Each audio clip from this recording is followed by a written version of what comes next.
Le Sénégal est confronté à de nombreux défis suite à son héritage, car depuis 1872, date de la création des communes au Sénégal, l'architecture du territoire a changé.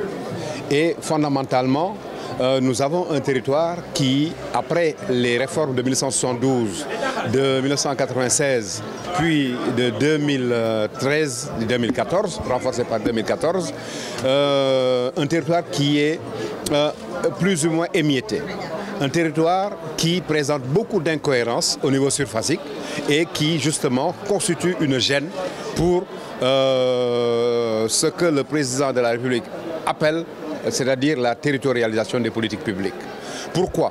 Parce qu'en aménagement du territoire, il faut qu'il y ait un découpage optimal, un découpage idéal type, à même de porter à la fois la décision politique, mais aussi la décision économique.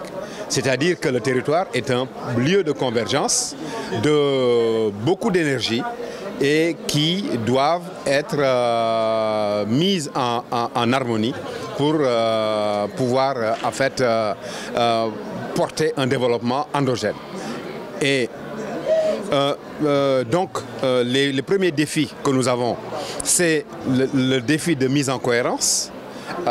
Il faudrait que les territoires puissent être découpés de façon cohérente, ou en tout cas que les scissions soient réfléchies, que les scissions ne soient pas politiques ou électorales. Il faudrait, pour le deuxième défi, que les territoires, c'est-à-dire les collectivités territoriales, apprennent à coopérer, apprennent à mutualiser dans de cadres formels tels que l'intercommunalité ou les interterritorialités. Cela est un défi qui est majeur à mon sens, parce qu'il faut qu'il y ait une masse critique de population, une masse critique de ressources, mais aussi une superficie qui puisse porter le développement pour que le territoire soit réellement développé.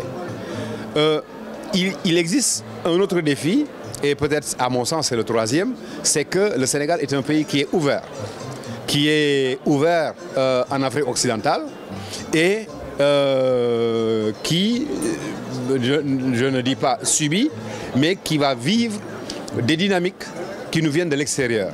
C'est-à-dire au niveau de l'UMOA, il y a un grand schéma d'aménagement et de développement de l'espace régional qui est en chantier, et il faut en ce moment-là que le Sénégal puisse répondre présent, parce que notre émergence aussi se fera à partir des territoires, mais toujours en allant à la conquête des territoires qui nous entourent.